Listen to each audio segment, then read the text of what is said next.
You ask Tiger to solve. This deals with linear equations with one unknown. The final result is x equals -7. Let's solve it step by step.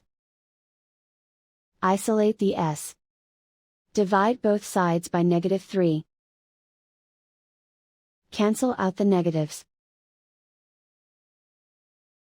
Simplify the fraction. Move the negative sign from the denominator to the numerator.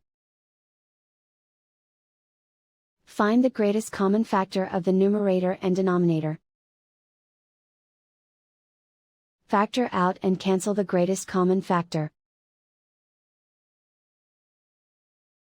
And so the final result is x equals -7.